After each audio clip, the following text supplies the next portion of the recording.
नमस्कार, जय बद्री विशाल। दोस्तों, हमने आपको सिंचाई विभाग का जो मामला था, देवभूमि उत्तराखंड का जनपद चमोली क्षेत्र कर्णप्रयाग के अधीनस्थ पिंडर नदी के तट पे और औद्योगिक क्षेत्र सिमली में जो कार्य चल रहा था, उसमें हमने आपको अवगत कराया था। कई इस पे जो है हमने वीडियो आपको बना के अवलोकन और अवगत कराया। उसमें बीते 10 तारीख को संबंधित ठेकेदार, जिन ठेकेदारों ने अधिशासी अभियंता को कहा था कि इनकी तरफ से किसी का फ़ोन आया कि 1% हमें दे दीजिएगा, उस मामले में आपको भली भांति पता है। तो उसमें उन्होंने 10 तारीख को वो नहीं पहुंच पाई। थाना कर्णप्रयाग में उनको बुलाया गया था, लेकिन वो नहीं पहुंच पाए। अब क्यों नहीं पहुंच पाए? कि उनका अपना बहाना था कि हमारा यहाँ पे काम चल रहा है, जो भी है। तो जब हम आईओ इन्वेस्टिगेशन ऑफिसर से हमने मुलाकात करी, तो उन्होंने कहा कि हमने इनको बुलाया था लेकिन आए नहीं। अब उन्होंने उनको कानूनी रूप से नोटिस भेजा है।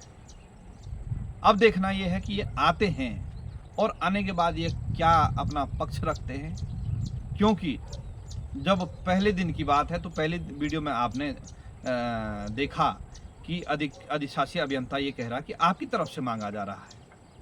फिर उन्होंने उसको दूसरे पायदान पे रखा कि हमारे जो टीम काम कर रही है, जो कंपनी काम कर रही है, उनको आया। फिर संबंधित जो ठेकेदार है उनको थाने में बुलाया और फिर उन ठेकेदार ने कहा कि हमारे जो दूसरे मित्र हैं उनके पास आया। अब जो दूसरे मित्र हैं वो अभी तक जो है थाने में पहुंचे नहीं। तो ये क्या चीज़ दर्शाता है? और हम इस पर ऐसा नहीं है कि ये मामला पुराना होगा, 1.5 महीने हो गया, तो इसको जो है कोई हल्के में लेने की आवश्यकता भी नहीं है। आनंद लेंगे हम, क्योंकि जो अपना दृढ़ संकल्प है उस पर हम अडिग हैं। चाहे उसमें कोई 19-20 करने का प्रयास करेगा, लेकिन हम 19-20 नहीं होएंगे। इसलिए नहीं होएंगे क्योंकि लोग जो है, इतने लोग हमें देखते हैं। हमें देखने का तात्पर्य, जब हम पे विश्वास है तब हमें देखते हैं। इसमें कोई दो राय नहीं है कि देवेंद्र सिंह जी ने हाँ भर दिया, ना भर दिया, या वो चीज़ें सामने आएगी। और किस नंबर से, यदि यहाँ से भी हमको पुख्ता प्रमाण, पुलिस को पुख्ता प्रमाण नहीं मिले, हमें संतुष्टि नहीं मिली, तो हम न्यायालय में जाएंगे। ऐसी बात नहीं है। जहाँ तक जो है इस जांच के पीछे कि कौन इस प्रकार का व्यक्ति है, या व्यक्ति है या नहीं है, या खुद ही बोल रहे हैं, ऐसा भी हो सकता है कि बोला जो है तब तक काम होगा। लेकिन ऐसी बात नहीं है कि काम तो चलता रहेगा, लेकिन काम की जांच भी होगी और इस चीज़ की भी जांच होगी कि किस व्यक्ति विशेष ने बोला, या खुद ही जो है ये अब गोल गोल घुमा रहे हैं कि इसने बोला था, उसने बोला था। या हो सकता है जिस व्यक्ति ने इन्हें फ़ोन किया वो व्यक्ति इनके साथ मिल गया हो। ये कुछ भी हो सकता है ना सर। कई तथ्य सामने आ रहे हैं। एक तथ्य तो यह है कि इन्होंने हमको गुमराह करने के लिए बोला कि ऐसे ही बोल दो, हवा में फेंक दो तो कुछ ना कुछ असर होगा। दूसरा ये हो सकता है कि अपनी गलती छुपाने के लिए दूसरे के सिर में ये गलती डाल दो। तीसरा ये हो सकता है कि ये सोच रहे हैं कि हम उसके बाद जो है अपना काम निपटा के जो है कोई बात नहीं, तो फिर जो है बाद में ये काम चलता रहेगा। चौथा ये है कि हो सकता है जिस व्यक्ति ने इन्हें फ़ोन किया कि 1% हमारे द्वारा मांगा जा रहा है, तो वो व्यक्ति हो सकता है कि ये उसको बचाने का प्रयास कर रहे हो,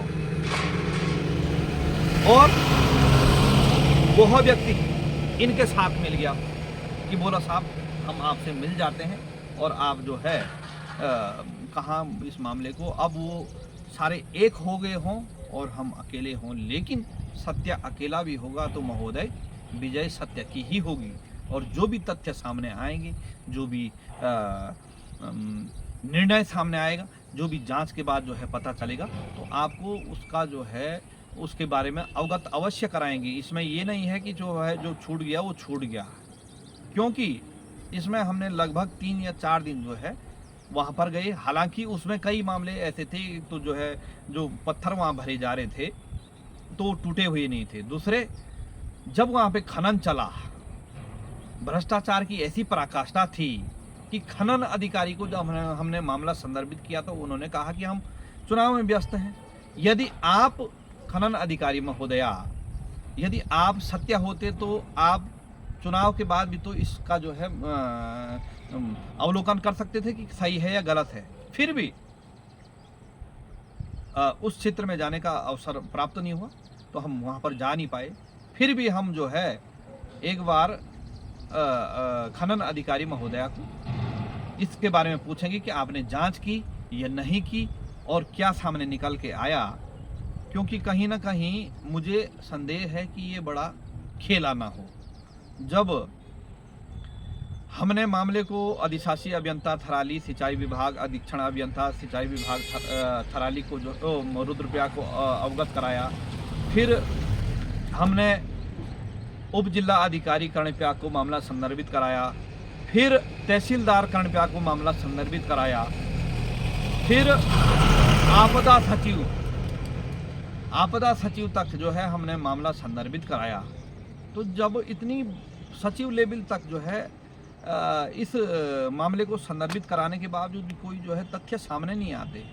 हम तो ये भी कह रहे हैं ना सर कि यदि हम गलत हैं तो आप मुकदमा कीजिएगा ना, जो न्यायालय का रास्ता है आपके लिए भी खुला है, हमारे लिए भी खुला है, इसमें कोई दो राय नहीं है।